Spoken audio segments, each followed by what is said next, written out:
Good evening, ladies and gentlemen. Welcome back to the Ace and Ektar Heroes of the Storm casting podcast. I'm still Ektar, he's still Ace, and thank you so much, DB Smiley, for the 12-person raid. Really appreciate it.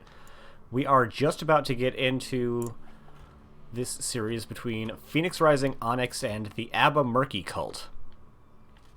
It's a B-West matchup. We played against Phoenix Rising Onyx last season, and they seem to look a little different than what I remember them as. They sure do, but before we get into talking about the rosters, let's go ahead and talk about the map bans. Coin toss was won by Phoenix Rising, and they chose first pick, as you are wont to do in 2020. They ABBA Murky Cult banned out Dragonshire and Cursed Hollow. Phoenix Rising banned out Alterac and Braxis, and we settled on Battlefield of Eternity for game number 1. That looks funny in the casting overlay because it's all 5 of the first maps alphabetically. It does. That means they all appear at the top. But, as stated, we are getting into Battlefield of Eternity for game number 1. And I think this is maybe a bit of a strange pick from ABBA Murky Cult, because this is also the map that Phoenix Rising Onyx has chosen to play some of the most often. A bold strategy, so hopefully we'll see both teams drop some really good strats here on this map, as we see Diablo and Greymane as the first bans. So the popular race hero, Greymane, and Diablo fairly decent on this map as the secondary tier of tanks starts to get crunched out. Yeah, these are both meta bans and target bans so far coming out from both teams. Diablo is the most played tank for ABBA Murky Cult, and Greymane is one of the 2 most played heroes on Phoenix Rising, so... Works. Yeah. Seems to be, when you can get a map ban and a player target ban, that's just extra value on your bans, and that's pretty good. Nara is a ban out, so another race DPS taken out here by ABBA Murky Cult. Also one of their most played heroes. I think she was 4th most played for Phoenix Rising, and thank you so much for the follow, Sparhawk, and thank you, Ace, for redeeming your absolutely nothings. Every time. Krama picks up the recently nerfed Raynor, specifically in this role of being a burn DPS as his level 1 Executioner, was it called? Yes. It's not... Was it really Executioner? Because I think that's... Executioner might be the level 20. That's like the level 16 extra damage on slow disabled target. Exterminator. That's it. Exterminator. That was recently nerfed from 75 to 50% bonus damage, so... You could call it a nerf. You could call it also a reversion of the original buff. It was 50, and then when Ace in the Hole got mixed to add Unstable Compound into it, it got buffed from 50 to 75, but they decided that was a little too much. Well, I mean, it's still subtraction if you add first and then subtract, so it is still a nerf after a buff. Quick maths. Rhaegar coming out here along with the Melganis. I love Rhaegar, especially on this map, and with Raynor and Melganis, that's looking like it might be edging towards the increasingly popular Bloodlust comp. And the Artanis ban out, it's the only map that he's worth banning out on, but he is worth banning out on this map. Yeah, for sure, for sure. I would be surprised if it wasn't Bloodlust at this point. I believe it's the most popular ult by a significant margin at this point, so... yeah, Bloodlust seems good. Yeah. Hasn't even received any buffs, I don't believe. It just kind of became popular. The 20 on it got buffed, and people just seem to go like, you know what? Maybe let's relook at this talent and realize that it's really good. Yeah, seems... It's like back in the beta... Mighty Gust was always good, but people always picked up what was formerly called Shock and Awe until it got nerfed, and then people started playing with Mighty Gust and realized that it's way better than Hinterland Blast. Yeah. Mm-hmm. And then they had to buff Hinterland Blast to make it better. We've got the Mephisto and Vala coming out. Mephisto is just popular right now and really effective, and Vala is fantastic for race on this map. Yeah, those are 2 great picks, along with the Ana to Nano Boost. Either one of those. Ektar? You know, I've heard about this. Not specifically from Hellfire, but I've heard from my other Lost Vikings friends, yes, we all hang out together, that you can actually run TLV in the solo lane on 2-lane maps. And I'm so excited to find out if that's true. Yeah, I've seen it as well. You know, it would be good. I'm wondering if Phoenix Rising Onyx had possibly had this like scouted in advance. If, but I have to tell you a secret message from a friend. They didn't tell their scouter about this game. He made sure to make sure I put that on stream, and that he's quite salty about it. Also, he wants to play Diva more. But, you know what I think the play is here, Ace? What's the play here, Ektar? I think it's actually to put Tassadar in the solo lane. Do you go Q stacking or do you go? Oh my W god, build against the still? Vikings, you definitely go Q build. Oh, that seems good. I know you're a big proprietor of Psystorm, so I'm just making sure that you are still, in fact, a fan. You still go Psystorm on 7, don't get me wrong. But you go Q Yeah. on 1 if you're going to be in the solo lane against 3 bodies. Seems good. Yeah. But I don't think that their regular solo lane potential heroes are actually going to get the job done here. But we have, spawning on the right-hand side in the red trunks, Phoenix Rising Onyx with Karama playing Jim Raynor, Meireri playing the Rhaegar, Genji Boy playing Tassadar, Burrito playing Mal'Ganis the Turtle, and DK Salt is on Varian. And in the blue trunks on the left side of the map of Battlefield of Eternity, we do have the Murky cult. They have Doberman on Johanna, Creeper's Bot on Mephisto, Magini on Ana, Jobber on Vala, and spicing it with like extra Hellfire underneath, the Lost Vikings.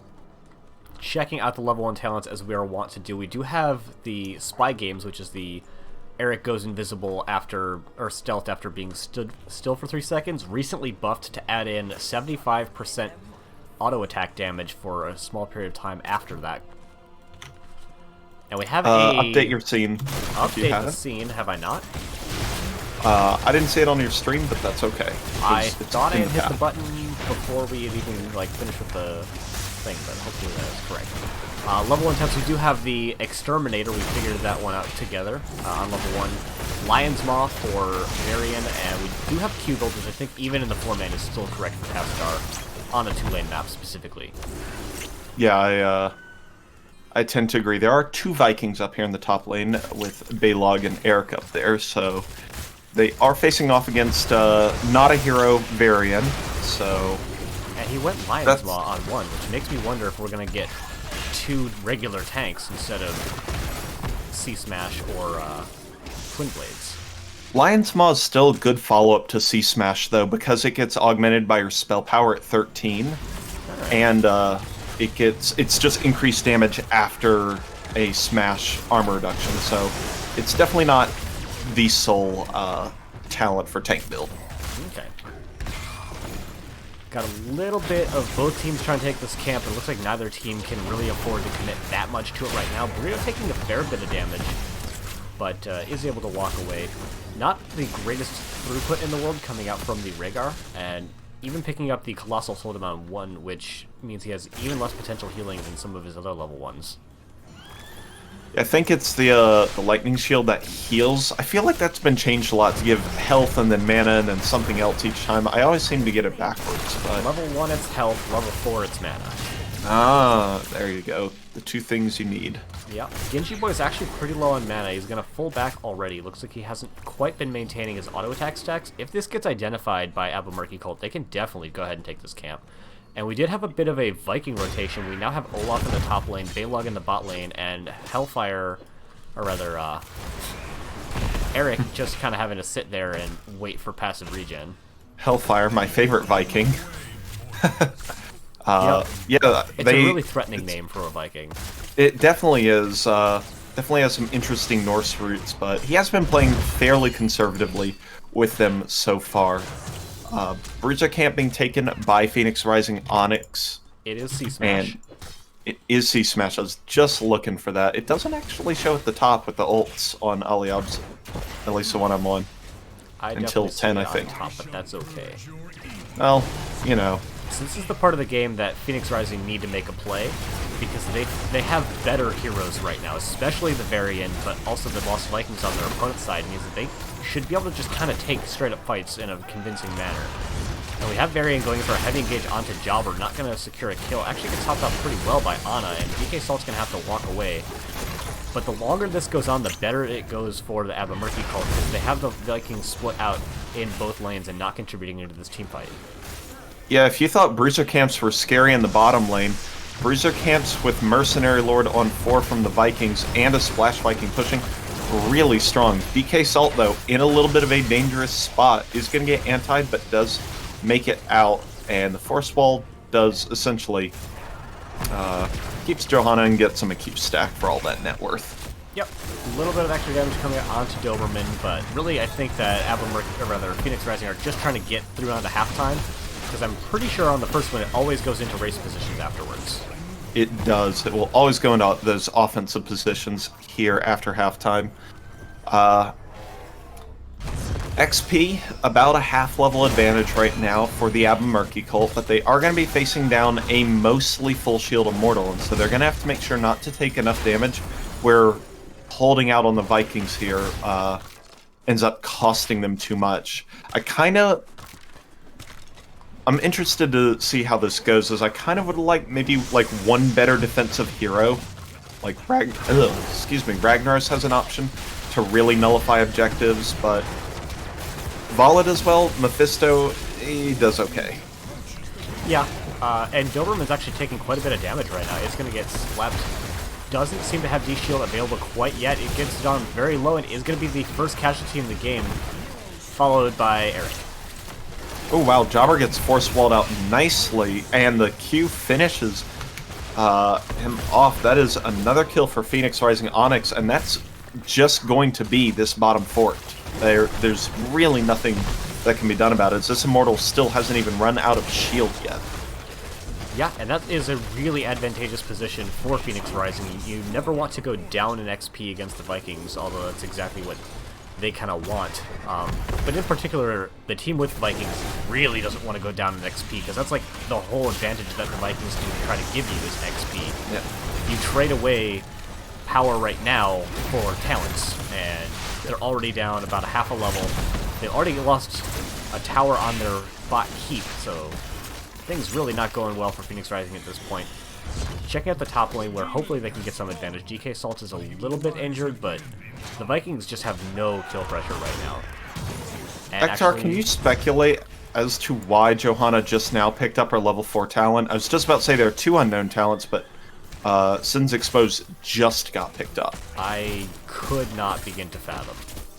And Blessed Momentum finally, but that was a long time without those talents, as Phoenix Rising Onyx now goes ahead, walks in on this bottom camp, takes it over, picks it up, and forces the Murky cult backwards with some damage take. Jobber gets engaged on. Nice rotation down from DK Salt, picks up another kill, and that'll push Phoenix Rising Onyx into imminent level 10 talents. Yeah, and with as far out as bottom is pushing, it looks like they're going to have probably a 5-man rotation up here, snipe out a couple of Vikings, and begin to put some pressure into the top fort maybe, but it looks like instead they're going to take their opponent's Bruiser camp off the map instead.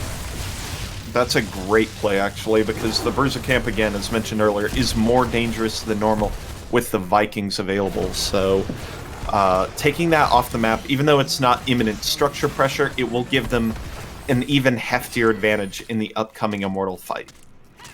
Yeah, and this will give them time to take their own camp in pretty good time for the objective coming up. There was a Viking slain in the top lane, and it looks like they might want to maybe take top camp as well. Genji Boy's rotating towards it, but DK Salt is low enough and seems to be out of tap. So there's actually a couple of hearths coming up from the side of Puro, which is going to give some time for Murky cult to get their own level 10s and try to make something happen, perhaps. It's genuinely impressive watching Tassadar's level 4 do so much work. Tassadar took literally 0 damage doing that entire camp. You take a little bit while you're channeling your auto attacks, but once you get it, you don't really take damage again, and then the globe tops you off from what you took immediately. So we do have the 10s on both sides. We've actually got Longboat Raid coming up from the Lost Vikings. Otherwise, mostly pretty standard ults coming out on both sides. We do have the Bloodlust Archon combo getting popped here, putting a lot of damage into Doberman. We had almost a disengage Durance come out, but that is the kill going on onto Johanna, killed through the D-Shield. One Viking goes down as well. I love the combo of Archon and Bloodlust. It's just so incredibly powerful. Yeah, I think that's also part of the reason why Archon or Bloodlust gained popularity recently. There's a nice sleep into Force Wall combo. Forces Vala into a really rough position. She gets taken out, and now PRO able to just free push onto the Immortal if they want. They actually rotate up onto Hellfire and Olaf specifically in the top lane, and they're just going to try and get some siege damage done here while Jim Raynor burns down here on the Immortal. Yeah, I really like this. They see where their opponents are, and they're forcing them to respond here, and there's no one that can really contest Jimmy just kind of finishing out the objective. So they're pushing top, they're preparing it because they know that that's where it's going to go. And this just makes it so that their push with the Immortal is going to be even more powerful. And killing Vikings as well means that that advantage, that global pressure that they can theoretically provide is just kind of not panning out for them. Yeah, the global pressure becomes more regional pressure or kind of state area pressure once you eventually take a couple of them out. So yeah, they're in the Viking municipality for sure. Where's that? A little bit of damage coming out onto DK Salt from the tower, but it goes down very fast. This top fort is all but forfeit. You got DK Salt rotating around to try and find something on a nasty flank, and I really like this, because what are Abba Murky going to do about it at this point? They're down 13, there's an almost full shield Immortal still. They've got one Viking split soaking, and they have to kind of make something happen, but they're in a bad position to try and actually make something happen. Oh my gosh! Varian managed to jump over the wall. That's something really good for Abba Murky Cult. Durance comes out, hits out onto two burritos, very low, sub 100 hit points. That is the uncommonly used disengage Bloodlust. Isn't going to get Rhaegar out of there, but it will get Mal'Ganis out, and I don't want to say that that was a play from Abba Murky Cult. That was a weird interaction that came out from Varian specifically, and it worked out in Abba Murky Cult's favor. Did he charge onto the Vala and Vala vaulted, or was it on the Fisto so. Shade? I think it was on the Vala. Yeah, that was pretty spicy, not gonna lie, and you know, that kind of thing does happen with Smash Varian. It's not a common thing, but it is a thing that has to be accounted for. It's no flying kick Chen, but it has its issues. A lot of damage coming onto Doberman, actually brought down very low, sub a quarter hit point, is going to get slept. Nice disengage attempt coming out from Jobber with the Rain of Vengeance, but it's not going to get Johanna out of there. Missing the sleep dart, it does hit onto Rhaegar, but there's still Mal'Ganis chasing. He does get antied, but is going to be able to continue disengaging. The DK Salt looking for a Viking and is likely going to find it. Actually, Anna gets enough healing in there to keep him topped off. However, DK Salt did finish quest in that engage. Yep, Val's almost, or has completed the Puncturing Arrow quest as well. That's a big damage increase because you get the extra 75 and you get the bonus bounce. So those Hungering Arrows are going to be quite dangerous. And Tassadar, 15 away or 3 hits from finishing Static Charge. Yeah, we did have a bit of a disconnect coming from Gingy Boy? I'm not 100% sure. The Tassadar player, but he is already back. Awesome. Hopefully no one from Abba Murky Cult decided that this was the time they needed to take a bio break. Looks like we are going to get back into it almost immediately. Excellent. So, yes. And DK Salt has just kind of been wrecking Vikings all game, and it's been really working out for him. We do have the new and improved Viking or Nordic attack squad from the Vikings, so they're a lot more threatening during these team fights. Thank you so much for raiding with that 11 people. Got raided now for something like 27 people. You guys total. Are incredible. 12 and 11. 23 even. I had forgot how many people. That's an odd number, Ektar. Which one? 23. Yeah, it definitely is. Oh, I don't deserve that. All right, race is going down. Offensive positions, roughly equal burn. Advantage, though, pretty obviously on the side of Phoenix Rising Onyx because they have 5 burning heroes as opposed to 4. And now into neutral positions as Burrito looking to make an engage, but they're not quite level 16 yet. Got the Bloodlust engage. However, a big sleep dart came out, hit onto 3 people, wasting a little bit of the time on that Bloodlust, and Endurance comes out, preventing Tassadar from doing any significant damage, but they still find the kill out onto Ana first. There was a counter kill onto Varian, however, the blind comes out hitting onto Tassadar, but oh my gosh, he just does so much chunky damage. And they are able to take their second objective, or is that the third? I think it's the third now. Third. That's the third now. Bottom, top, and bottom again. And I tell you what, with the composition that the Murky cult has, what do you even do against a Mal'Ganis diving you and a Varian that can smash you? Like, how do you disengage from that when you only have Johanna? It's so difficult. Hopefully a Sleep Dart is taking care of one of those some of the time, but it's real hard. And like now they've got the stun on Olaf, but they don't have Vikings in these team fights. They really never have, so they're not really getting a lot of that Nordic attack squad value. But at the same time, they're being pushed in at all lanes, so it's really difficult for them, and I don't really know the answer right now. Hopefully Murky Cult will be able to find it. Yeah, I'd love to see it work out, but in the meanwhile, everything is working out well for Phoenix Rising. Onyx, they've got a half-health Immortal just ripping through the bottom keep, and they're looking to push onto core. Good news for Murky Cult is that they're up level. They do have their level 16 as Vikings escape in the longboat raid. DK Salt gets very low and actually protects at 50 health, ends up going down. Bloodlust comes out. Creeper's bot very low and gets taken down as the shields have broken on the core as the fight continues.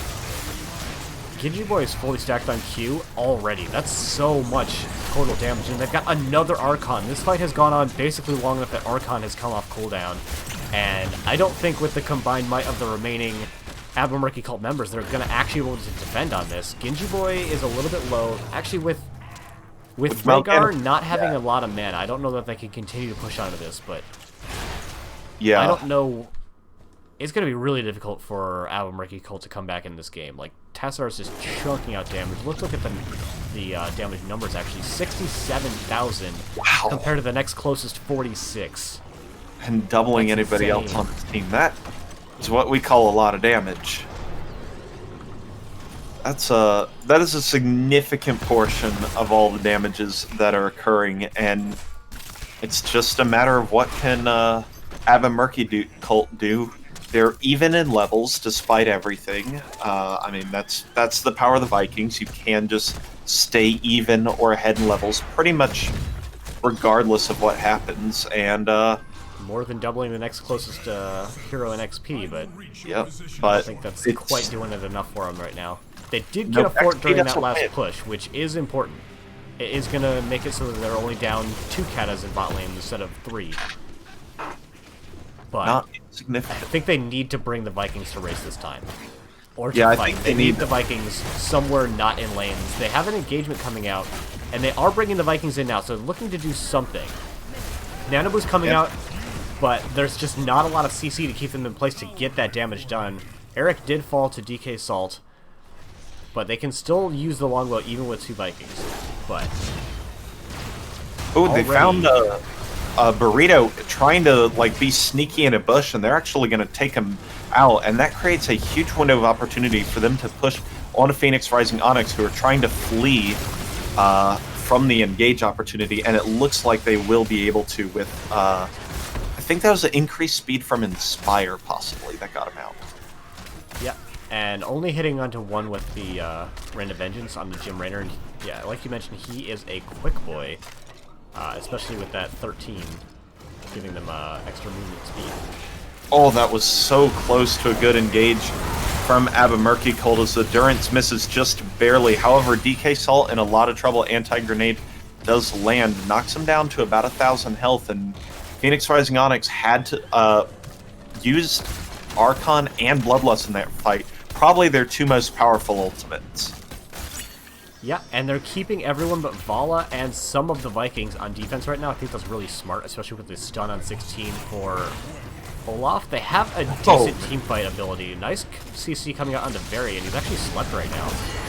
They do have an engage. There's not a lot of damage here to follow it up, though. It was a good stun from Johanna, but the damage was a little bit too far back, and Anna wasn't there to follow up with the Sleep Dart. But it is in race position, so I think this is actually really good for Murky Cult right now. Another good stun coming out from Hellfire onto Burrito. Durn's coming out as well, and this is the first time they're getting a really good teamfight combo. The Vikings are here, so they're getting that Nordic attack squad value. And DK Salt was starting to fall. The Viking longboat coming out as well, and Phoenix Rising are having to disengage again. Yeah, and for the first time, all of the pieces came together for Murky Cult to make a good engage happen. They were able to put a lot of damage into Burrito on the Mal'Ganis, and were able to take out DK Salt. But in all of that, once they take Vikings out of the lane, it's a lot of trouble as they lose top keep. Yeah, you always have to ask the caster question, at what cost when these things happen? Yeah, they were able to take a convincing team fight. Yes, they were able to win the objective, but they have no buildings left. And they lost their Johanna just now, right as they pick up level 20s. Yeah, they were trying to defend really hard to try and let their team win the race, which they did do, but it did come at the cost of the Johanna, so that is going to take a lot of the wind out of these pushing sails, as this Immortal is going to be burned down very quickly and probably only get this top wall. I don't even know if it gets all of it, too. It does. Okay, it literally just it three-shot does. that tower. Those towers got three-shot. Yeah, that wall might survive. Ha. Just barely didn't. Nailed it. If Varian was there, that would have survived. That, save that wall. Still holding on to level 20s are Johanna and Vala. I like keeping Hellfire here just for vision. So they see Burrito start to rotate down. They see Eric, or the Rhaegar start to rotate down. So only going to maybe lose a Viking instead of, getting rotated on and having the whole team die. Yep, that was a nice little escape. As Jobber's going to run a long way around before hearthing. That'll give Phoenix Rising Onyx the space to go ahead and invade the Bruiser camp again and basically just steal it away from the Vikings. What is that on Varian for 20? Demoralizing Shout. Oh, that's the damage cut. Yeah, that's, I think, a really smart call coming out from them. Cutting out Vala's damage, and especially Mephisto's when he's Nano Boost, is going to be huge for them. Yeah, and it's a pretty good ability if you're able to get on top of them, and Smash Varian is the most mobile variant. This is big truth. Still holding out, just now picking up the Flight Quiver is Vala, and I think that Murky Cult need to look to make something happen. They're pushed out the bottom lane, but they have disagreed. They're going to disengage, go clear out the top lane, probably look at that top camp and maybe top fort as well. But at least they got bottom lane cleared up far enough that they don't have to worry about it for some time, and honestly they can probably just put one Viking on it. Although that does turn off their Nordica attack squad and the longbow raid. Yep, and that got some reasonable value in the last fight, so it is keen to see what they'll do here, as they do not have vision of any of PRO yet. They did just see the Mal'Ganis move through the bush, and Immortals have shown up in offensive positions for a very, very key objective.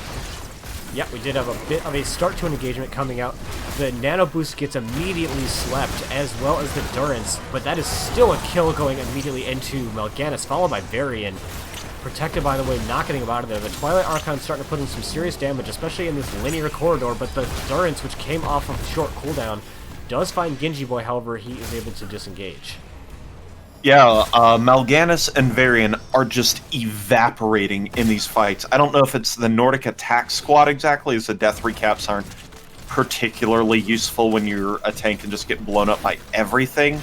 But between the Mephisto percent damage, the Nordic attack squad percent damage, the Vala big part damage, of it, honestly. I think they've got 3 forms of percent damage plus nano. I think it's just we've reached a lot of damage tier, and it's starting to bite Phoenix Rising Onyx. Murky Cult has finally scaled.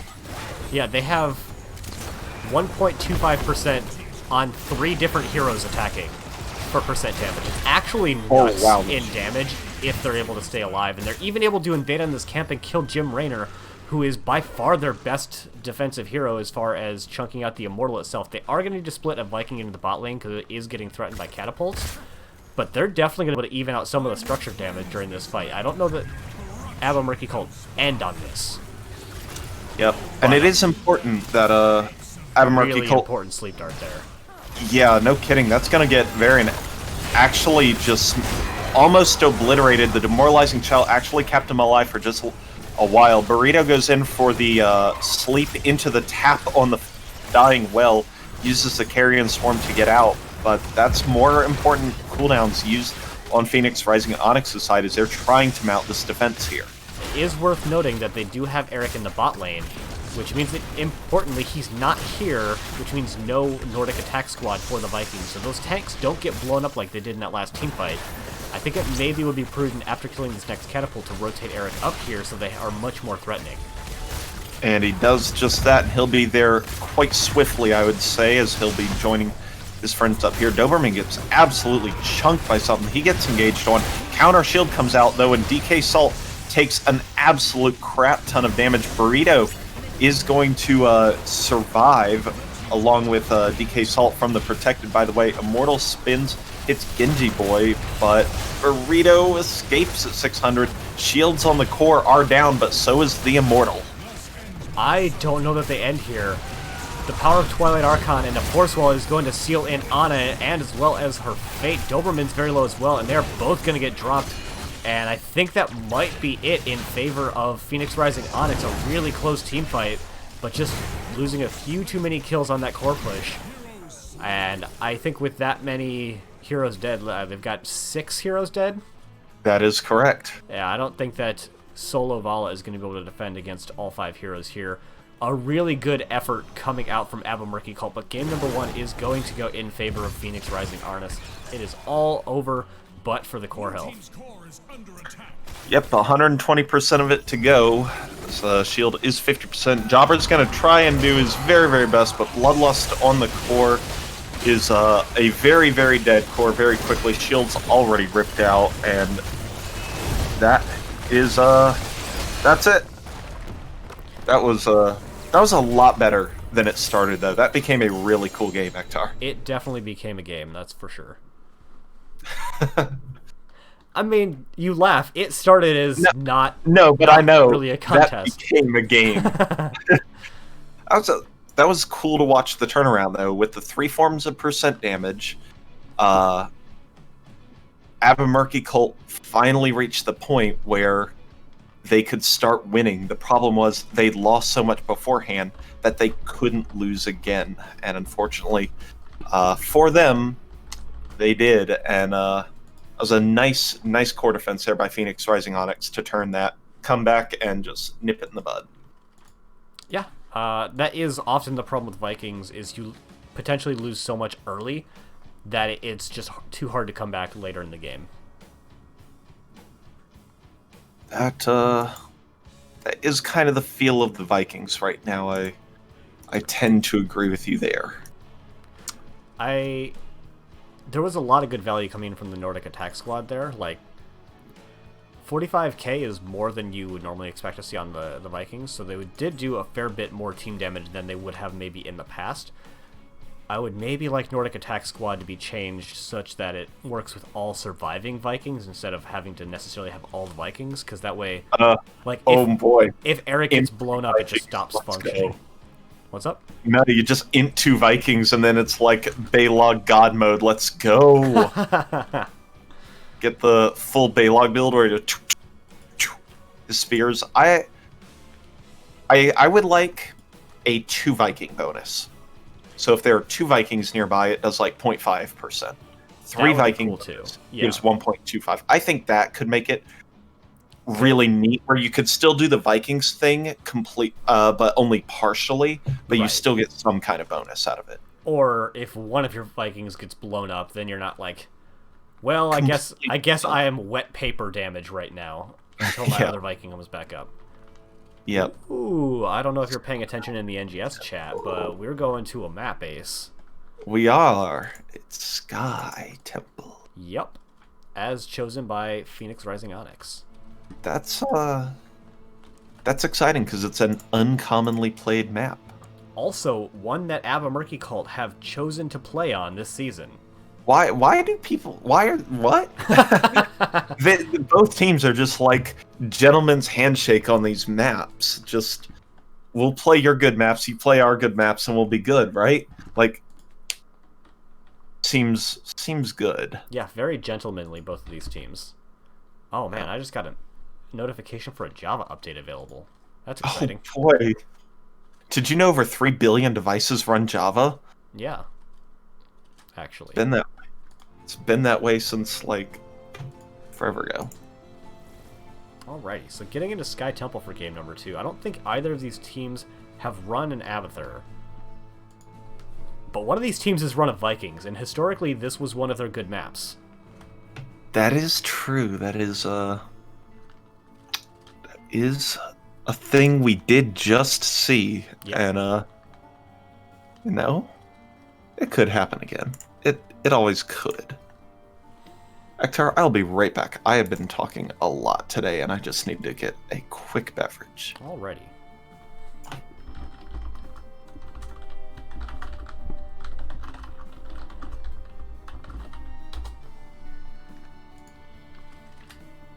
So we're just going to be waiting here for just a sec. I'd appreciate it if the teams wouldn't go quite yet. We did tell them that we're going to be waiting, but it looks like they haven't started. Excellent. I appreciate it, everybody. Thank you, everyone, for being here and hanging out with us tonight, by the by.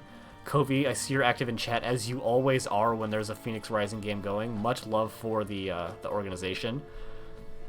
And you respect their map choice approach. I like that we're getting to see weird maps. Like, I don't like that Sky Temple's in the NGS map pool because it is significantly underplayed, but if more people start playing on it, I don't have a leg to stand on in that regard, so... Always a fan of getting to see this map. I actually kind of like the way that it plays out during the early game. The end game, often a little bit of a flop just because the game gets ended so directly by the objectives that it kind of feels a little bad, but... On the other hand, this is a good map for Abathur, and he is one of my favorite heroes in the game. But actually, you know what? I didn't check to see if Phoenix Rising have run Abathur specifically, so I'm going to look at that just real quick here. They have run it once. They've won with it 0 times, I believe. Yep, 0% win rate, picked 1 time. Was it on Sky Temple, though? Let's find out. Who's which Hero team? have run Abathur against Nanoed Abba on Cursed Hollow, so they have run it, just not on this map.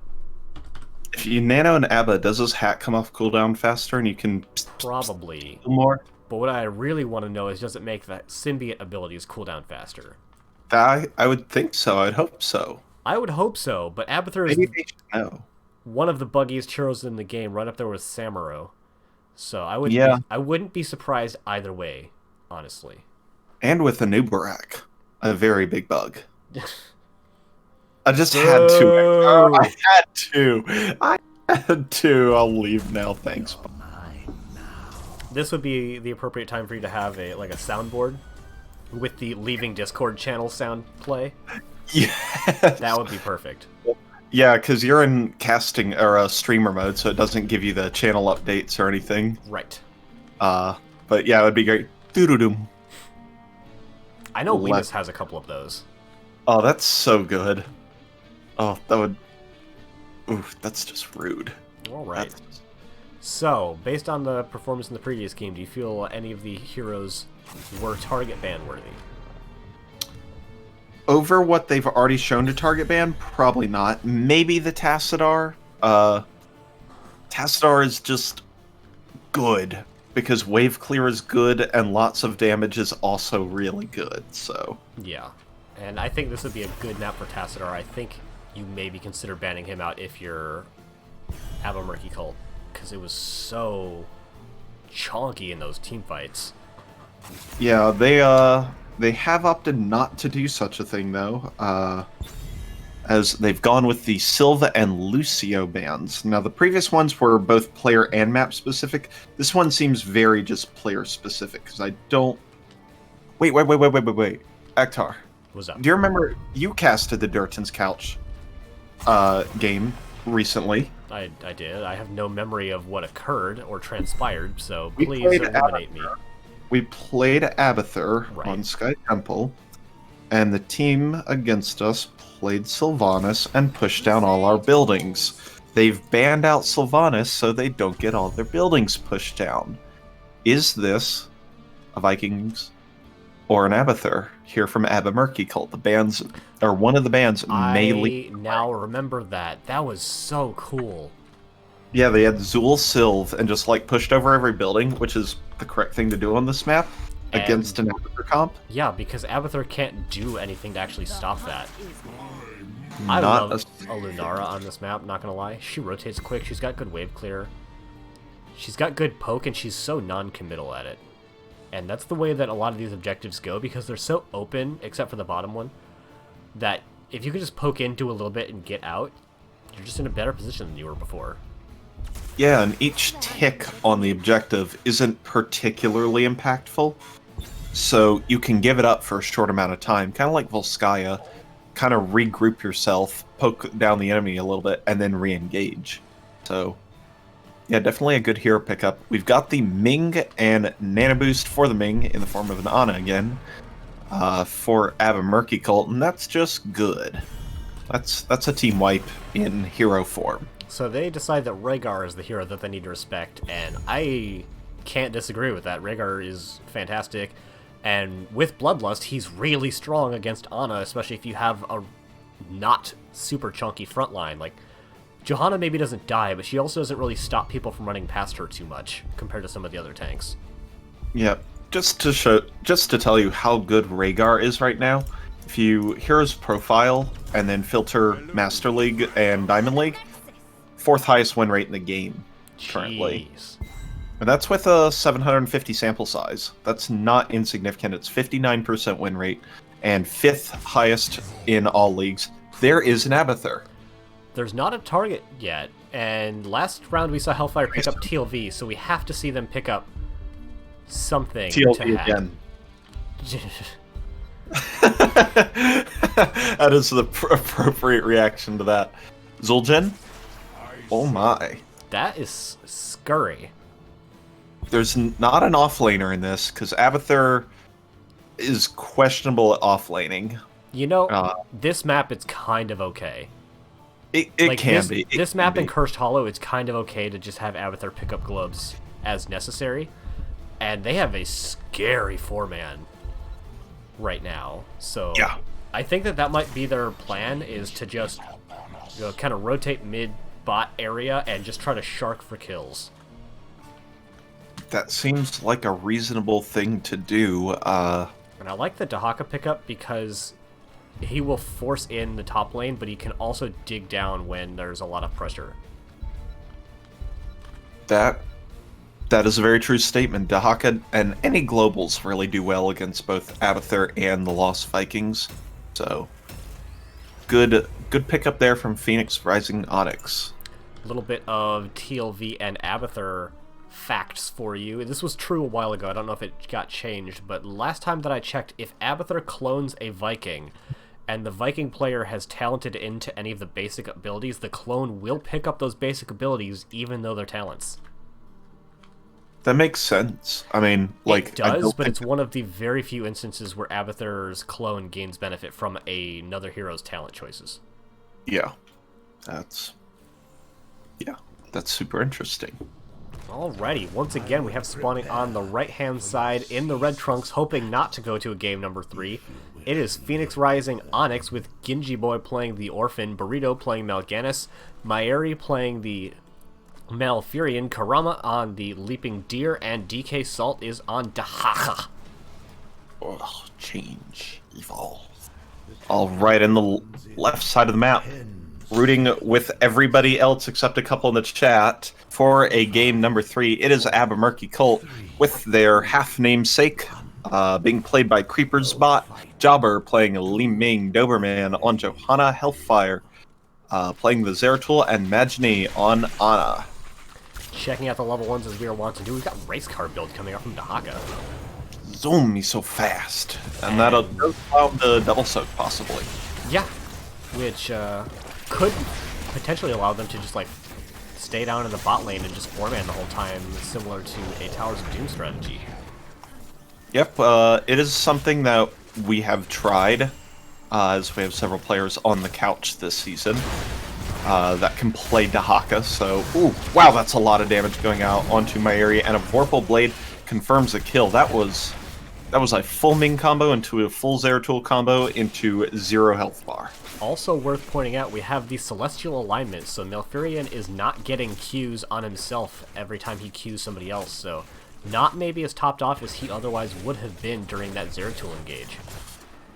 Yeah, instead of opting for that extra reveal duration, good against Zeratul, but not sure if it's worth in such a case. And gets that bonus basic attack damage on the recently revealed targets. Yeah, and we have DK Salt rotating the manual way up to the top lane. They are going to lose out on, looks like just one globe, but I think they lost most of the first wave as well.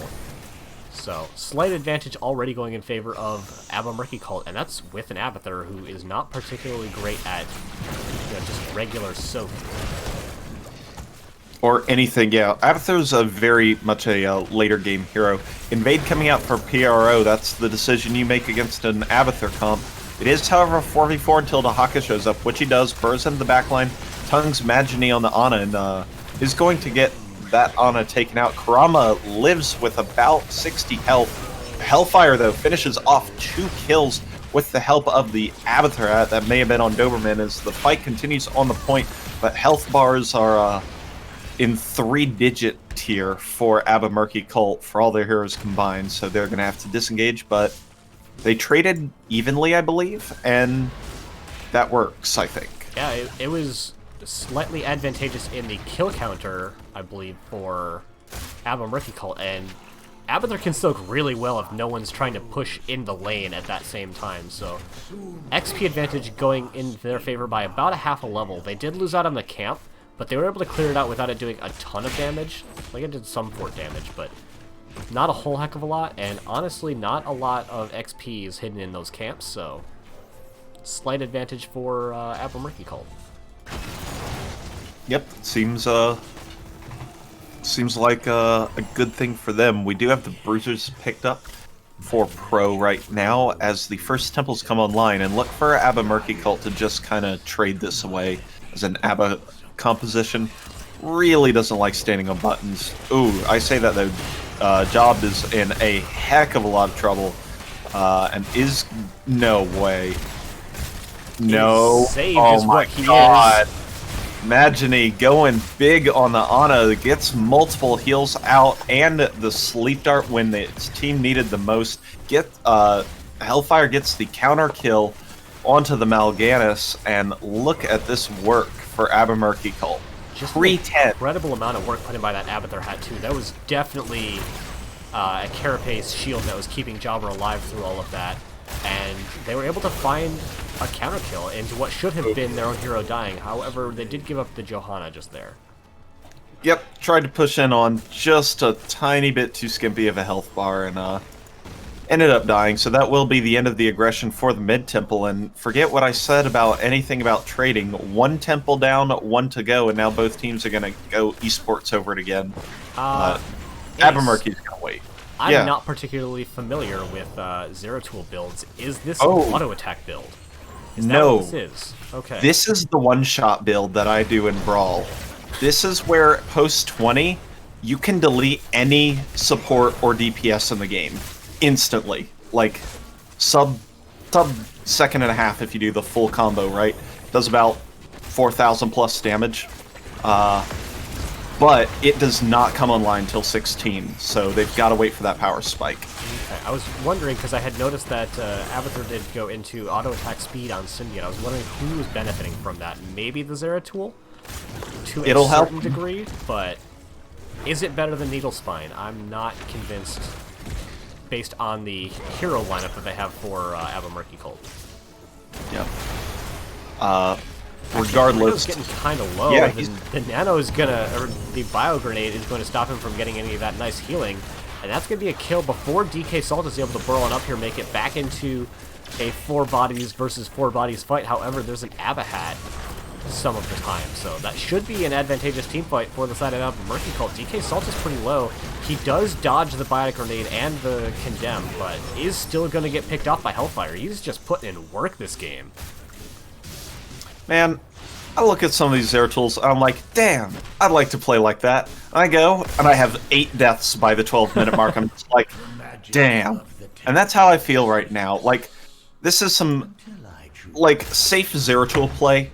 You get to level 10, you play your Void Prison, cool. But right now, Hellfire is on this Zeratul and playing aggro Zeratul, pocketed by an Abahat to deal extra damage and has the Ana for cover. It is working out fantastically for them. And they're taking an XP advantage into level 10, assuming they don't get completely eliminated here. I think they'll be able to disengage pretty well. Magini is kind of low, but they should have the Sleep Dart available, and they are able to disengage.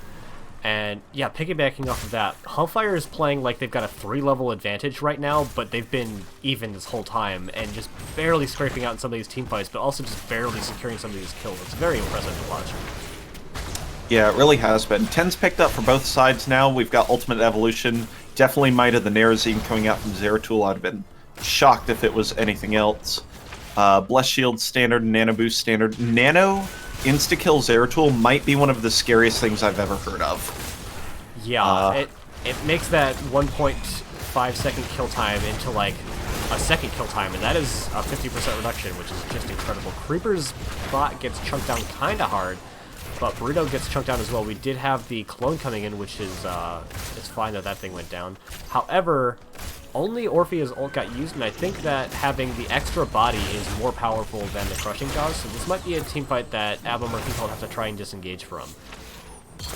Yep, there is nothing immediate they have to do, but they do have a temple spawning here in about 15 seconds, as Phoenix Rising Onyx is in a good posturing position on this point. Doberman is going in, gets the big condemn, and Malfurion gets taken out first. And I tell you, this coordinated dive with the mobile mage, with Calamity and Aetherwalker, this is a high execution comp from Abba Murky Cult, and they are playing it 7 kills to 2 right now.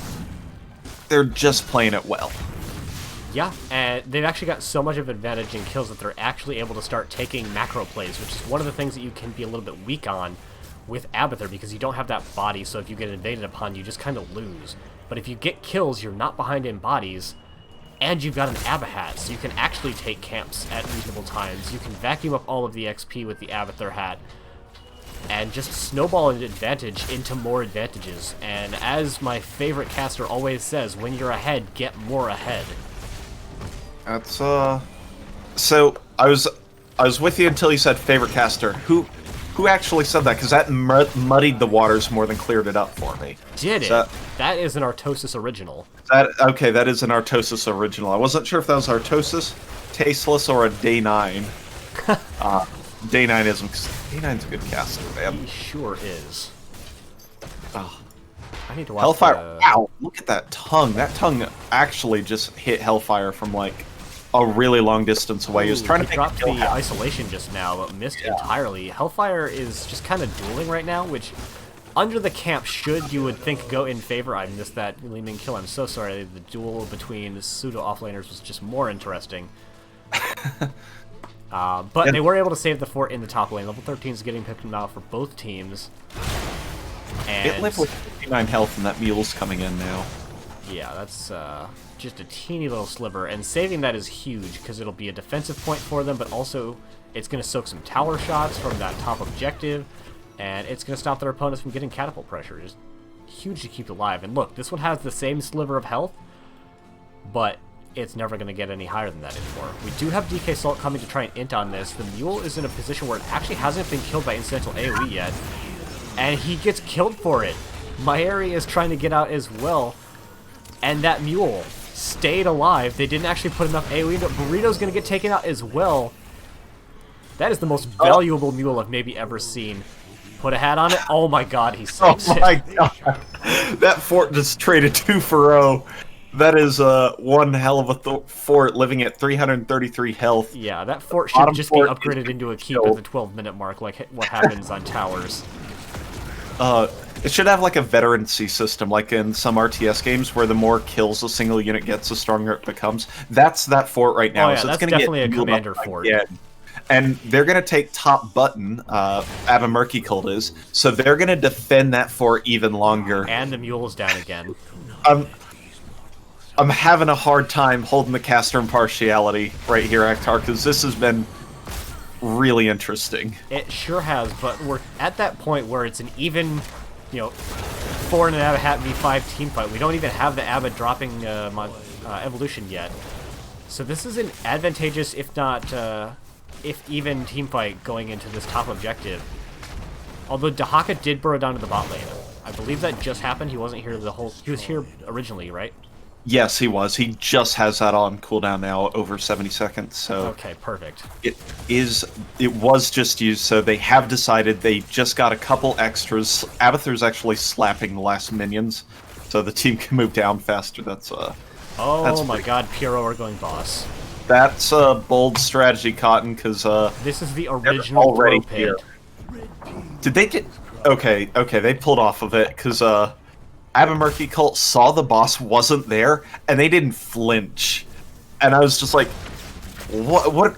They're not going to miss this, right? But they didn't. They migrated directly down to the bottom temple, ended up cleaning out the last bits of that, but ended up getting multiple forts out of the whole thing, and they take a 1-fort advantage as we pass the level 16 mark.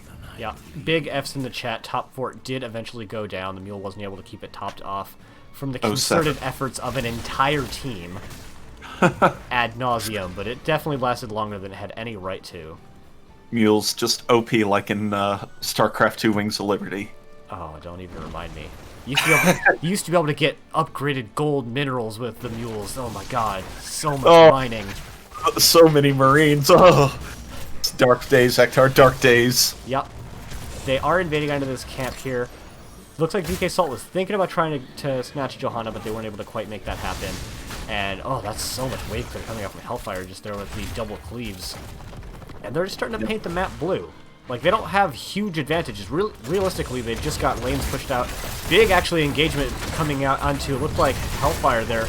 But Ana is going to be able to keep it topped up, at least for a little bit, from the power of the active reload, but not for long. And the Nara is starting to chunk in a ton of that AoE damage. The Sleep Dart comes up, but gets woken up pretty quickly, but they are able to continue the disengage. Abathur's going to have to just slug on out of there. Actually, a lot of damage coming up from Genji Boy as well. And now they're going to rip the boss. And I don't think that they're going to be able to try and make an engage here, but they do have an Abathur clone available.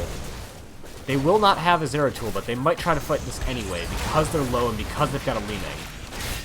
Yep, DK Salt's actually down at near 500 hit points. The Roots are going to section off the boss point and really make this get a little bit spicy. Abathur clone has to be in here very soon here, probably on the Li Ming, which could be team wipe-tacular here in just a second. Oh my god, Calamity. It's team wipe-tacular, Ektar. Li Ming didn't even need it. There was no Abaclone, wasn't even looking at the cooldown of it. Orb hits the backline, Calamity hits the front line. It was 4 kills on the same death timer. Those all say the same number. Yeah, that was a rapid-fire teleport there. I saw at least 3 blinks come out in a quarter of a second, just blowing up the team as every one of those secured a kill. And it was, I said it at the start of the original team fight, and I'll say it now, original throw pit. They had a nice advantage, and then they went in there and they threw it all away. Karama's getting chunked, but almost all of the CC follow-up misses after the original hit, but this keep is definitely going to go down. Zeratul is able to invade with the help of Abathur and take that camp, and everything is just kind of going in favor of Murky Cult. All they need to do now is sit and wait until they get their level 20s, and I don't see how they lose from here, other than a massive team wipe. Yeah, I mean, that's generally how you lose if you're so far ahead. I want to point out, because we mentioned this earlier, and now that we're level 20, it's kind of important. Zeratul did opt for the Master Warp Blade, which just kind of surprised me. We did get Shadow Stride on 20, so this kind of is the auto attack build. I'm just kind of surprised that we got a Psionic Strength over Darkness Descends, because it is just a baseline attack speed buff plus an active attack speed buff, along with a Warp Skirmish on 7. So it is kind of this... He's been playing a very good Vorpal stick on somebody and don't let him away strategy, and this does complement it. It just kind of... I was debated, Ektar. I was baited. Baited. Yep, so it is not instant delete, it is just auto-attack stickiness. Alright. And honestly, that's been putting in just an incredible amount of work this game. They identify that their opponents are on this camp, and they just walk at it angrily and take it, doing almost no damage themselves. I mean, because they are Hive up that level 20 and they're up 9 kills, so it makes a lot of sense that their opponents backed out, but it's the question you have to ask: what bad team fight do you take if you're PRO right now? Yeah, they are just sitting on core right now because there are 4 Siege Giants pushing in on bottom. Everything else is just too worrisome. If you look at their vision, they see nothing besides that minion wave up top. Everything else is just darkness. Murky Cult can lurk around the map. They can do anything they want. Hellfire can go like super invisible, and just be complete invisible threat. So they just have to sit at home, soak 20, and hope to take a team fight from there. Yeah, and their opponents are doing the best counter that they can. They're clearing the lanes out as far forward as that they can and killing anything that provides vision. They're going in for a super aggressive engage onto Karama. Burrito goes for the counter engage. Abathur hasn't dropped ult yet. Oh my gosh, they actually pulled Majini out of the crushing jaws, but they are going to find a kill anyway. The clone goes down immediately. Hellfire is backing away. Burrito is trying to find another crowd control, but they aren't able to do it quite yet. Losing Ana is bad, but I still think they're in a very dominant position because they have to try and defend both of these objectives. Either one of them ends the game. Given enough time, a minion wave will end the game. So it's going to be very difficult, even still with that Ana kill, for PRO to do something right now. They identified that their opponents are in the bot lane, so they're sending 4 there right now. And Hellfire is going to be able to get out. You can't catch Zeratul that wants to leave right now, so they're going to at least rip the shields off. And Doberman's going to get out as well. Ooh, he did get caught with that sleep, but is able to blink again with the might of the Nerazine. Yep, that was now they're going to rotate onto DK Salt, and he's going to have to walk away. Yep, and that's a little scary. However, half the temple is gone. They do see DK Salt coming, or do see Hellfire coming, but what can they do? That Abathur grants 40% move speed, and with Hive Mind, it is multiple players. The Contagion actually keeps him alive for a little bit longer. Spike Burst does end up taking out the Dahaka. Hellfire escapes using the freaking Singularity Spike on a minion. What am I watching right now? Jobber cleans up Burrito, and Wave of Force with the extra range and knockback knocks Genji Boy into a very compromising position. Jobber gets the root removed by the Ana heal. Mayeri is now going down, and this is 4 for 1 for Murky Cult, and that will end this game. That is some of the most impressive Heroes of the Storm I've seen in a long time. Holy crap, Ektar. I'm gonna have to recover after this game. This was a spicy, difficult draft to pull off, and I can't really see how they could have done it much better than that. We are going to game number 3. We definitely are, and we're doing it in style. Yeah, we've had Vikings, we've had Abathur, we have a game 3. What will we see next game? GG, game 2 to Murky Cult. I'm hoping for a Medivh. That rounds out the trifecta of like the OG support heroes, or the support heroes right now. Yeah. It's them, and I think Zarya is still a support. Zarya is the support. I think that's all 4 of them. Yeah. So, checking out the numbers, nothing that like really leaps out at you as being wow, other than I guess 4,000 XP for Abathur over Dahaka. But if you cover up all of the kills and deaths, like you look at this game and go, yeah, I could see either team having won this game, realistically speaking. But gosh, it sure didn't feel like that after about the level 10 area. Yeah, again, we've got to keep that caster impartiality, as now we are in game 3, so we have to root for both sides evenly. But I think we're always fans of game 3. But that was genuinely some of the best games. That was genuinely one of the best games I've had the pleasure to cast. That was enjoyable from top to bottom. It sure was. So, game 3. What map will? I believe it is a map pick of Murky Cult. Piero has opted for first pick. What will they gentleman's handshake over here? They've done Buoy and Sky Temple. Murky Cult have the pick. I'm guessing they go to Shrines. That's the safe pick, Ektar. It's It might still be it's the right safe pick, but it's that and going to Or wrong. Volskaya actually, which their opponents have picked to play more often than they have. Perfect. I'm glad we got that lead in. We don't need to pick maps. Our opponents have picked maps in the past. We'll just pick those. Easy. Alrighty. Teams have opted to swap sides on us. Thank you very much, host, for doing that. I'm gonna wait to see if they do swap. And if not, I'll have to push the button for it. And I'm just gonna ask if they'll mind swapping sides because that is gonna throw me off the whole time. Yeah. Let's see if we can get it before it starts.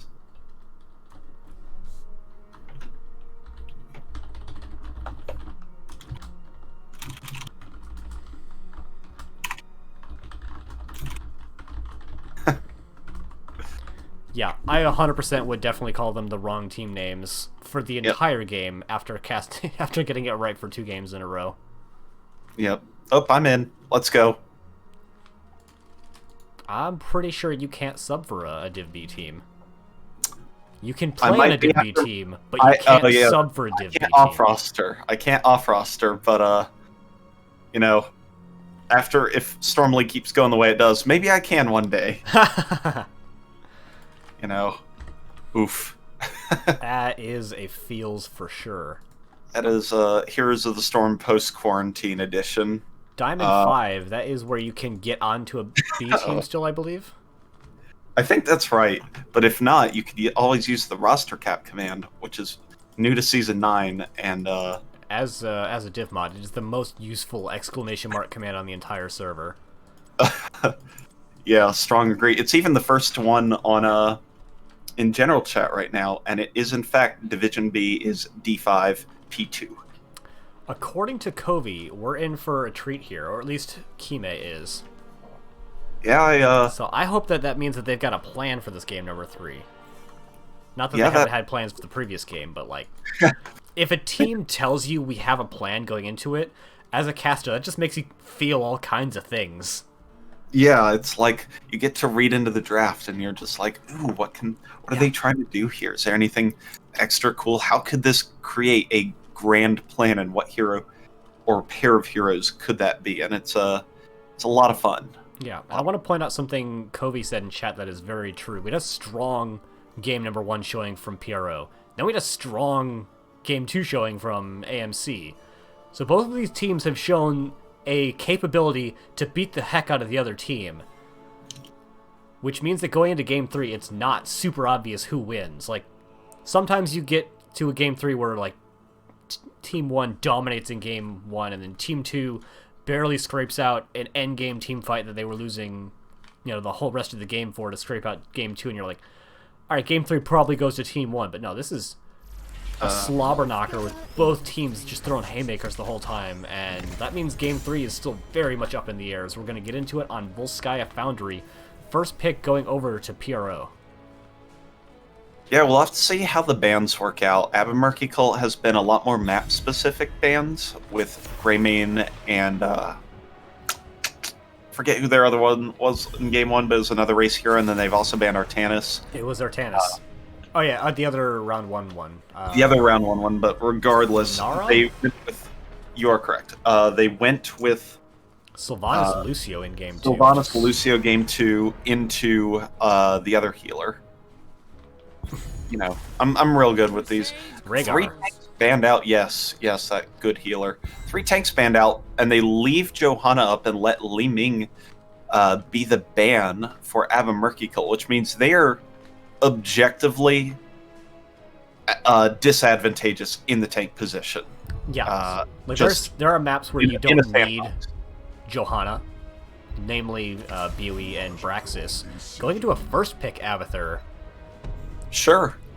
I like Abathur on this map, in theory. It doesn't always work out necessarily as well as you want it to, but Creeperbot put in a ton of value in that previous game. Like, we were definitely giving all of the props to Hellfire, but Creeper was in there every time he needed to be. He was vacuuming up XP when there wasn't a team fight, and when there was a team fight, remember how he actually kept Hellfire alive during that one team fight as Ana is just popping the heals out trying to keep him in. Like, don't forget the fort, Hector. Kept that. he also kept the fort alive. And a very different style coming out now from Phoenix Rising with the Ana Chromie. So they're a stand back and let the fight happen to us kind of a comp, and I think Johanna is decent at that. But I want to see them pick up another hefty frontliner to stand in front of that Ana, to stand in front of that Chromie and let them do their things. Yeah, you can do some wild comps on this map, like double tank, double mage, and just say, alright, we're going to pump a bunch of damage from forever away. If you misstep, we'll engage you, but you also can't engage on us easily. So there could be some really powerful compositions that come out of that.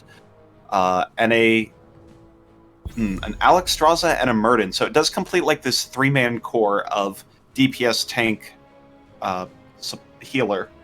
So they do have a lot of flexibility on Hellfire's last pick. I just realized that I wasn't actually putting you on the overlay at all, Ace, and I'm so sorry. That is okay. I actually saw that earlier and just, I didn't feel like it was something that needed to be corrected mid-cast. Something that is notable is the High Lord and the Feed Steed coming out for DK Salt and Genji Boy. So that is not the strong frontline that I was looking for. However, Falstad provides the same kind of effect of not letting the enemy team get at you after level 10. And Alarak keeps people in Chromie range. Also, he follows up on a Chromie stun like nobody's business. Oh my god, we got a Genji. Woo.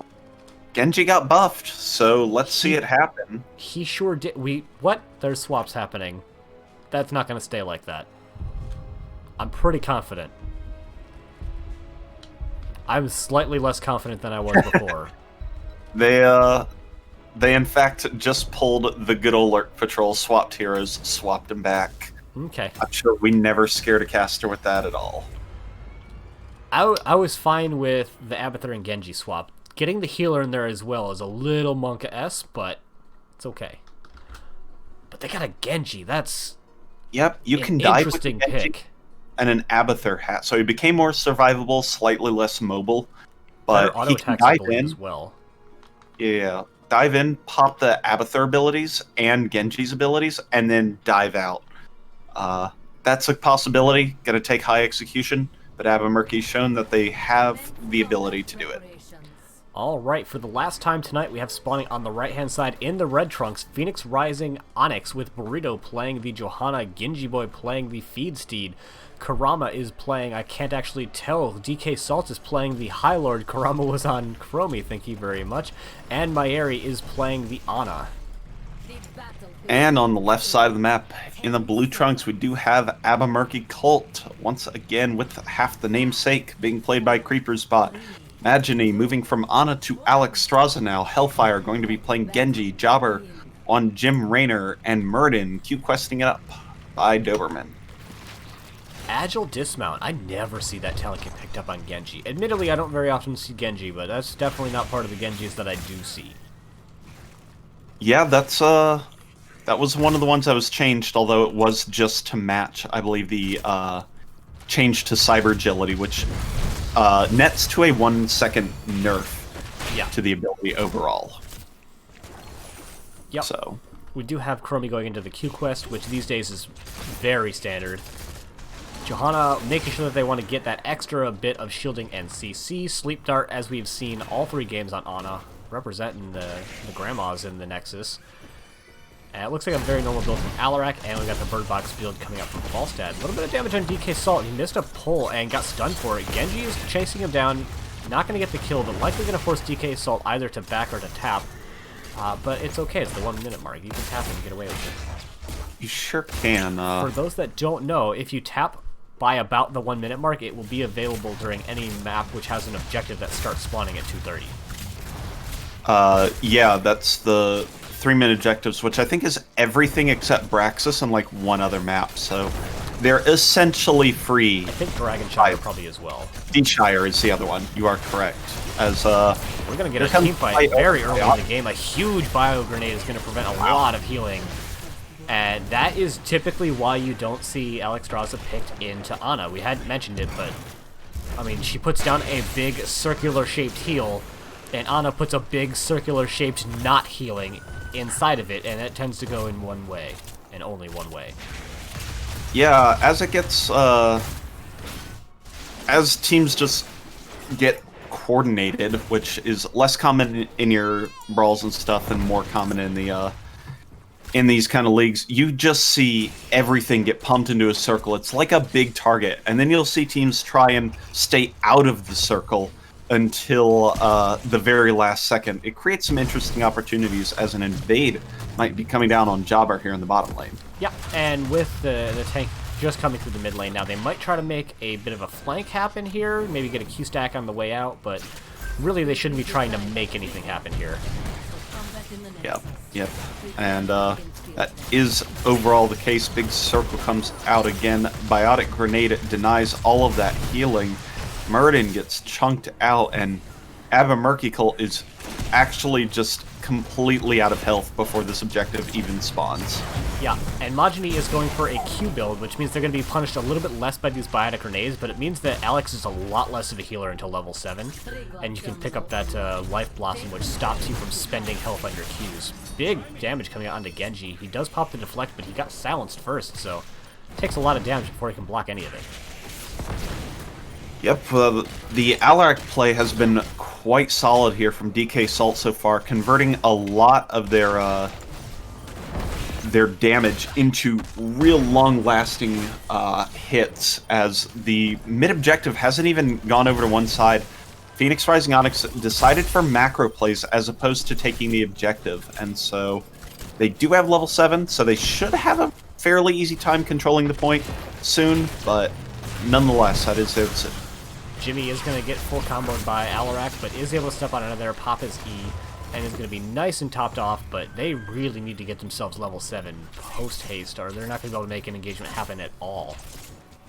They do have about 45 seconds to make that happen, though, and that is a reasonable amount of time. It will be only about a minion wave or two, though, and it does not look like they're making a big deal about soaking every single lane right now, as some of their team rivals may insist. Yeah, Doberman taking quite a bit of damage, is trying to use the conveyor belts to get himself out of there, but Burrito is going to catch him, hits him with the condemn and the punish, but is going to be able to get on out of there. Yep, the shield from Abathur, and ooh, that was very close. And the quick Q from Majini was enough, so just escapes, but again, they're not level 7, and they're still absolutely chunked, and I think they finally opted to give up this objective. Yeah, especially considering that Chromie has already gotten her heroic, there's really no way that Murky can try to make a contest happen here. Yep, and they'd be fighting into this Chromie bunker worth of time traps. I mean, there's no way to get in there easily, so... Yeah, and her whole anomaly on these choked off objective points is just so strong. It's a great talent, in my opinion. Definitely best one on the tier. But, yep. First, Triglav is out, gonna try and do some damage to the mid wall, and is quite chunked before they're even making an attempt to head up top. So they might not be able to get that standard top well pick off before the next objective. Yep, and unfortunately Majini hasn't been able to keep their health topped up above that crucial 75% mark where they can get infinite heal throughput. And that's really affecting their longevity in these teamfights. Like, yeah, you don't need a ton of healing at that point, but with as much as has gotten blocked by Ana this game, keeping everyone topped up has been a real problem for them. Yeah, it's been. I don't know if it reflects in the heal numbers. No, it doesn't, because it's just been a lot of Murky taking damage and not a lot of damage being taken by PRO because of the compositional styles. Majini gets full comboed by Alark again. Counter-Strike goes in, hits Jobber, and Majini standing just behind him barely didn't get hit. That would have been, I don't think it would have been lethal damage, but it would have been very, very close. Yeah, and with this level 10 advantage, they're not actually doing a whole lot right now. They do get a full combo out onto Majini, and they're going to have a loop coming out onto Jim Raynor as well, and that is going to be Jobber likely going down as soon as DK Salt gets another pull. Actually gets a double kill with that pull.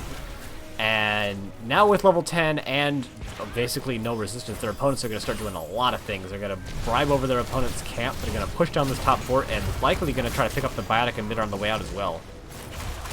Yeah, ooh, can he push the... Oh, he does push the Abathur. DK Salt going in for the kill. Does take tower shots on the way out, but because it's 20 armor and not 40, he does make it out. The changes genuinely mattered there. Oh yeah, he would have likely been dead, or at least had to leave so early they maybe didn't get the kill there. They are going to save this top fort, and they're going to try and make an engagement. Their own level 10s are now coming in, but it looks like they aren't going to be able to find enough CC to keep them when they're long enough to actually make them die.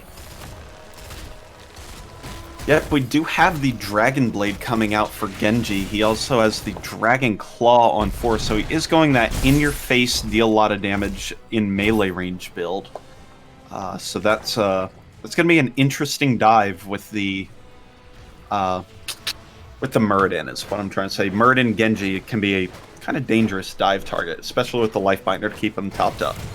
Yep, a little bit of a time stop coming out onto Muradin. However, Majidi is fully topped up. Going to have those short Qs that do not cost her any health. So going to be able to really just undo all of the damage coming out onto their opponent until someone's able to get onto that Alex Draza. Yep, but it does not undo the stacks that Chromie gained along the way. And that's that is an important thing, because having that pre-level 18 is going to be vital for getting that Piercing Sands to be an actually ridiculous talent. The real friends are the stacks we made along the way, or something like that. That's my favorite motto, especially when it comes to brawls and dings. Ooh, dings. Ding, ding, ding. So Blizzard Pyro Light. are trying to take this camp up here. It has definitely been identified, and they're starting to rotate towards it, but Evan Murky Cult don't really get here in time.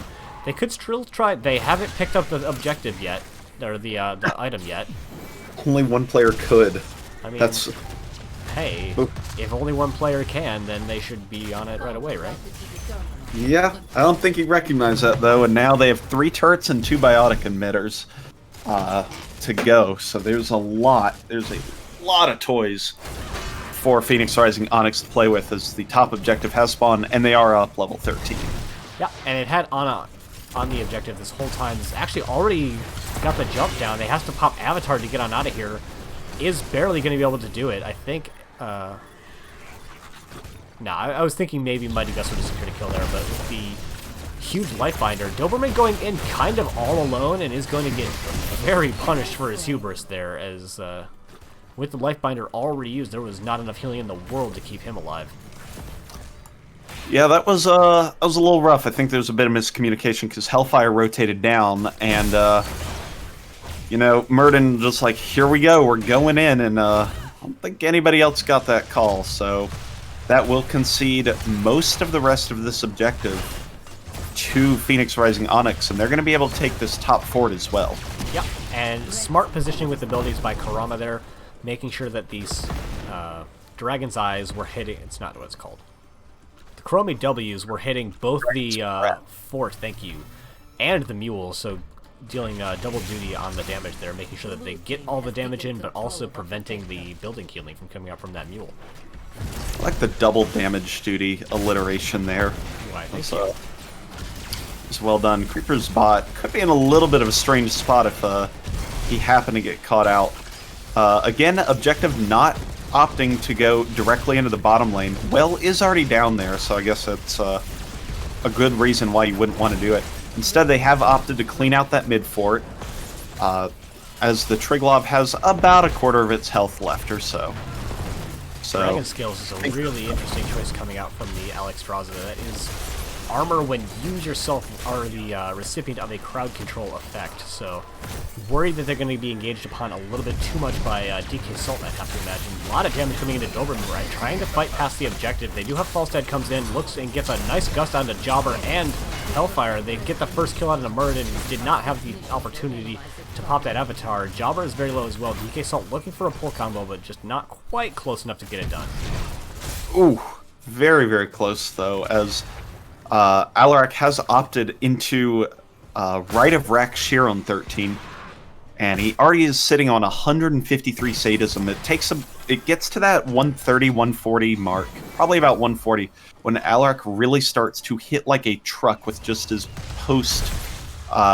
with just his 3 ability combos. So he is in a very, very powerful position right now.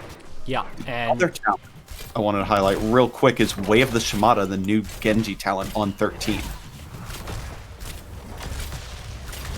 Oh, that's the increasing auto attack damage on Genji just leaping in with that natural cybernetic agility, gets immediately comboed by DK Salt and then immediately has to Swift Strike out. I'm saying immediately a lot this game.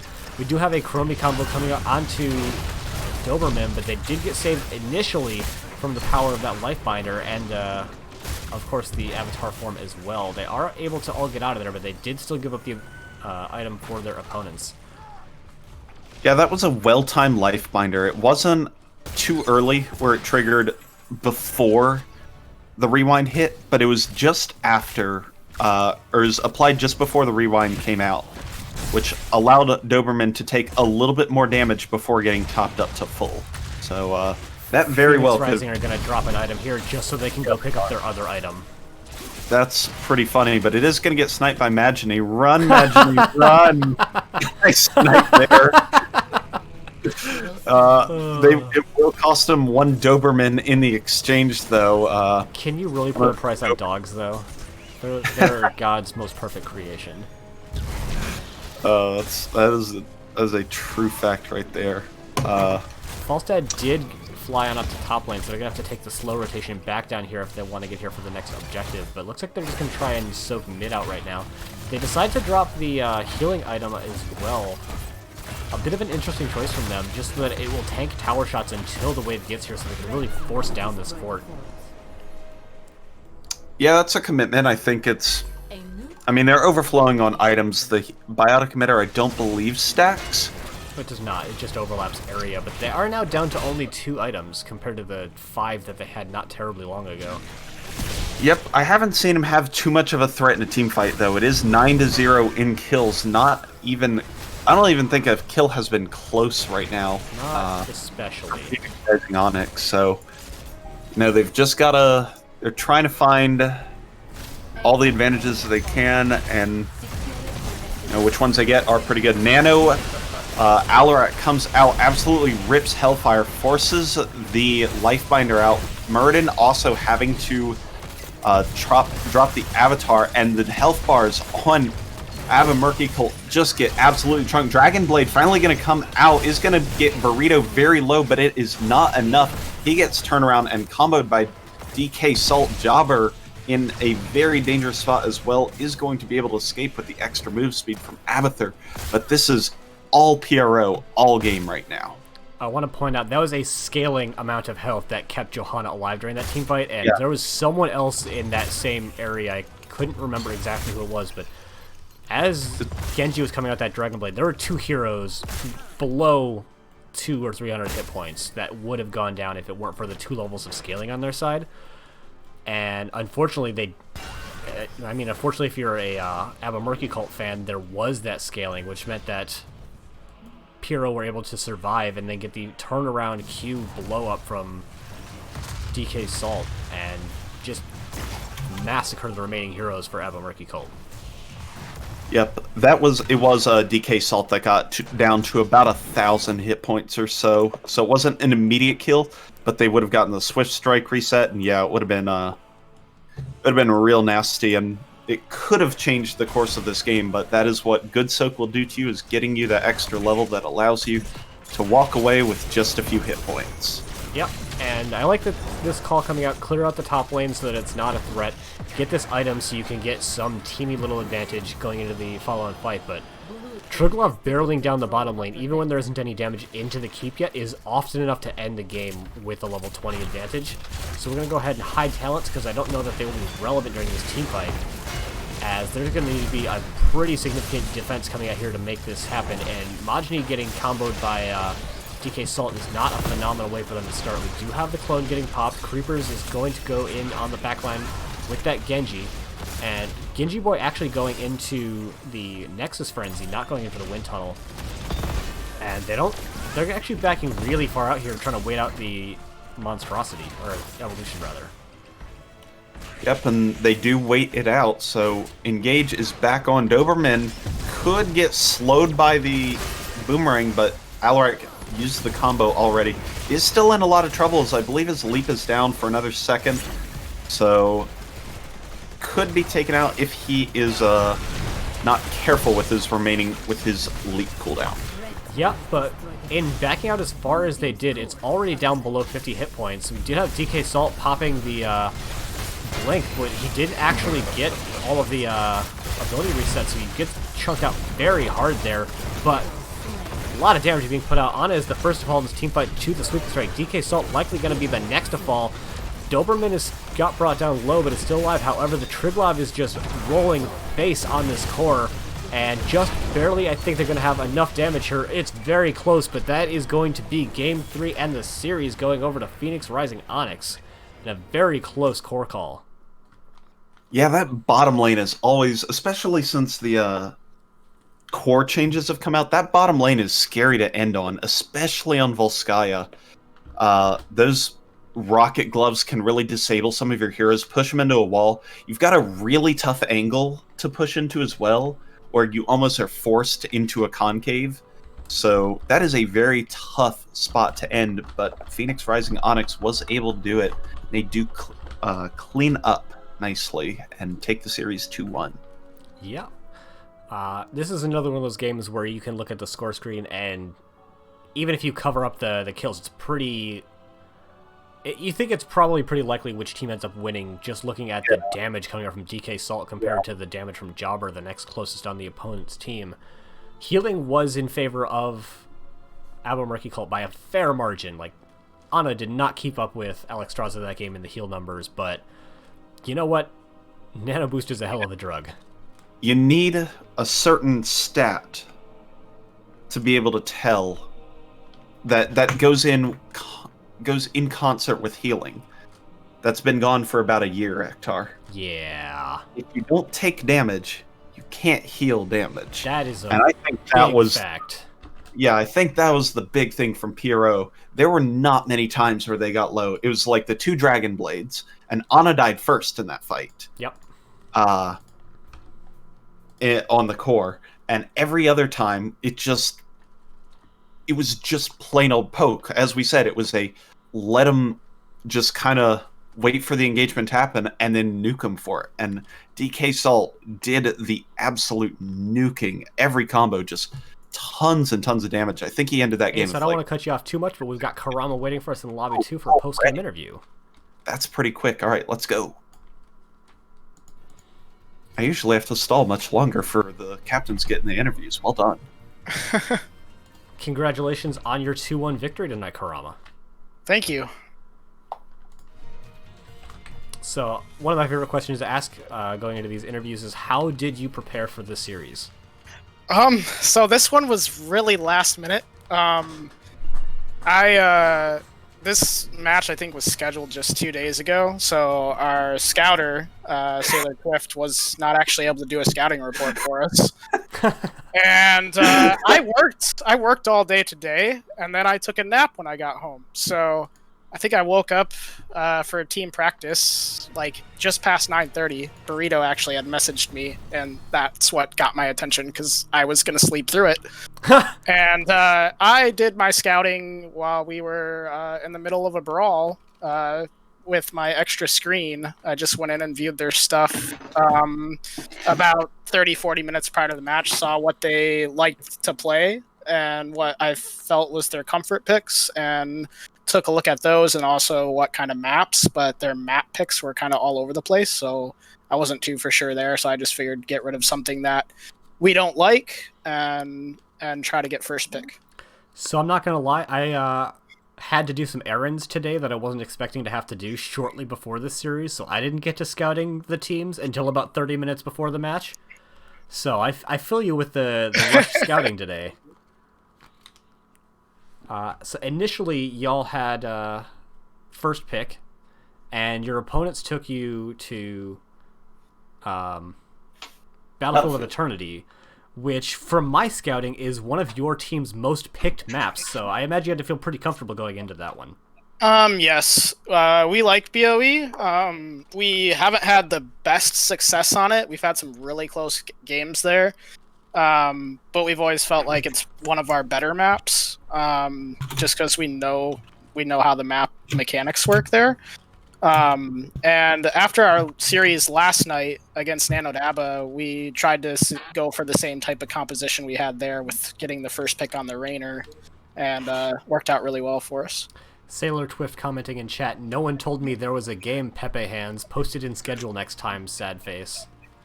Yeah, that's me dropping the ball. It was a late schedule, and I like was scrambling just to let my own team know last night. So at least you were able to field a full roster. That's always the biggest thing. I knew Monday nights were good for us because we have regular practice Monday nights, so I knew we'd be good for it. I think the thing that I got to bring up for game number one as the obvious talking point was the Lost Vikings pick. Have you ever seen that run on BOE, and how do you think it went? We were pretty surprised by it, being on BOE, but with the Vikings' recent buff, we were definitely respecting the pick because we know that they're quite a bit stronger when they're near each other now, with that increased damage. So we knew not to underestimate the Vikings pick there, just because it was a 2-lane map, and that game was going the way we expected it to early game, but late game they gave us a pretty good run for our money. It wasn't very easy to siege into them or win objectives in the late game. Yeah, honestly, it got to a point at around level 20 for both teams where it started to feel like, how does PRO win a team? They've lost several team fights in a row, convincing fashion, even though they got to pop all of their ultimates. What do they have to do to come back from here? And it turns out what they had to do was have their opponents int on top of your core and win off of that. But right, yeah, I think was genuinely impressed with both teams' play, in particular in game number one.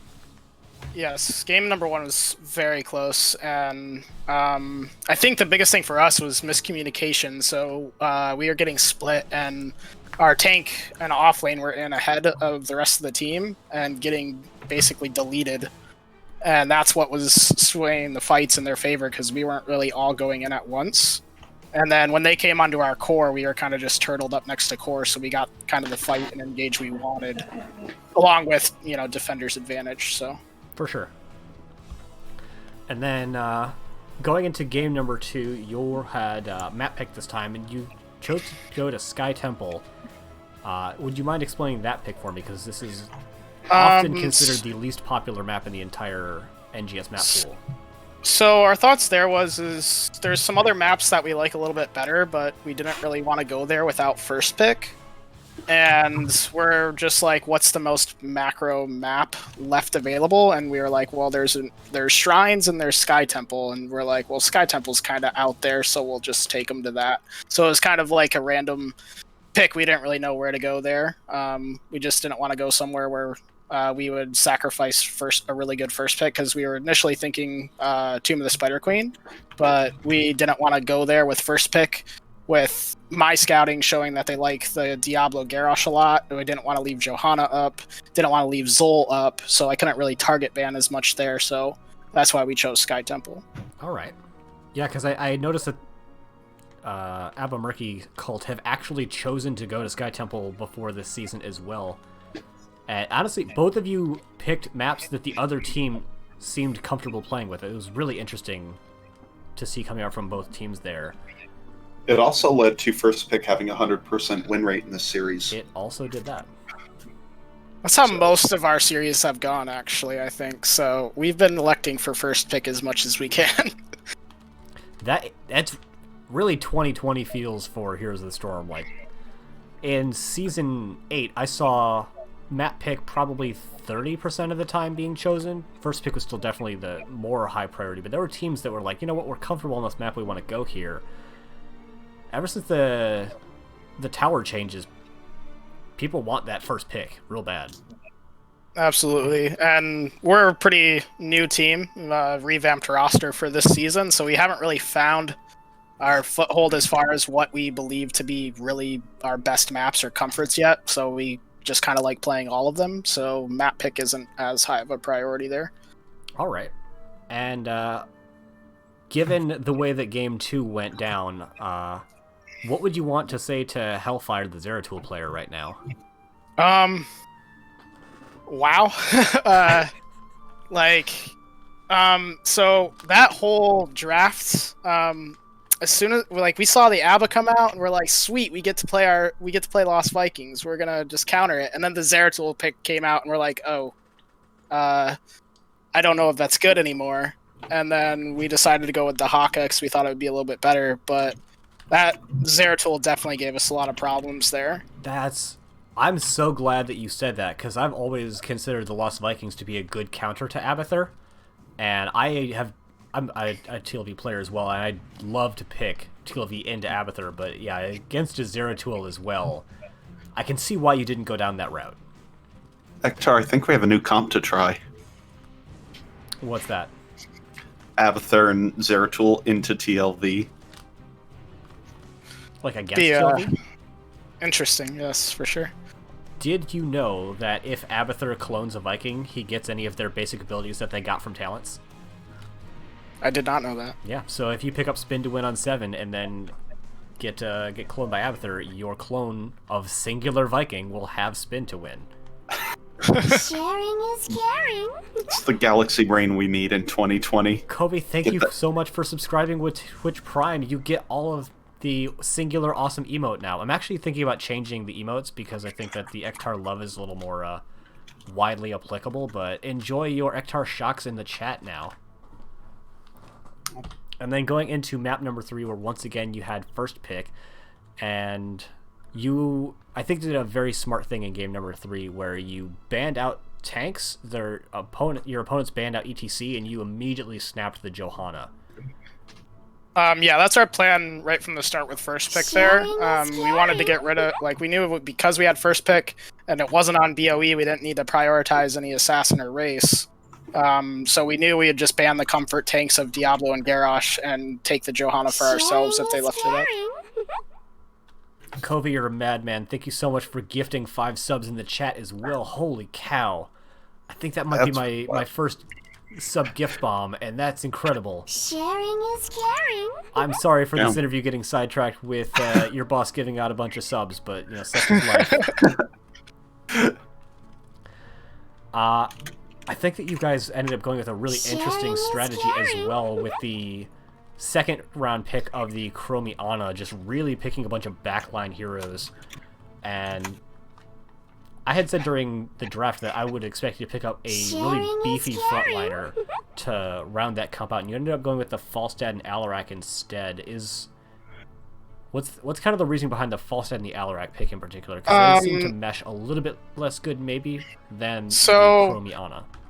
That draft was a little wonky for us. So we know we wanted the Joe, and we definitely wanted to deny the Ana pick from them, but Gingy really wasn't sure what mage he wanted to play. We were thinking about Orphea, but he wasn't sure if he liked it as much on that particular map. And so I had said something about maybe we pick up Jaina, and then I was like, or Chromie, and I was like, you could play it or I could play it. And he's like, well, why don't you just pick it up? So I decided to go with the Chromie because I actually really enjoy playing Chromie. Felt a little rusty on it tonight, but I really enjoy playing the Chromie, so went with that there. And then rounding out the comp, we kind of just looked at what they had, and we're like, well, DK is pretty comfortable on Alarak, and that pull and silence can be really powerful. And when they have Alexstrasza into an Ana where we can deny heal, and then Alarak just combos off of her circle, is pretty good. And then we also wanted the disengage from Falstad in case they did get onto us, into our backline, like onto the Ana or onto the Chromie, we could just gust them away. And with Genji getting recently changed, did you feel like he was more impactful in this game than he would have been last patch? I didn't really feel much of a difference in the game, per se. I've played the new Genji in Quick Match a little bit, and I feel like he's a little bit better now, but I don't think it's enough to make a significant difference. Okay. I still don't see a whole lot of Genji, and you know, I thank Blizzard for that every day. I hate the hero personally, but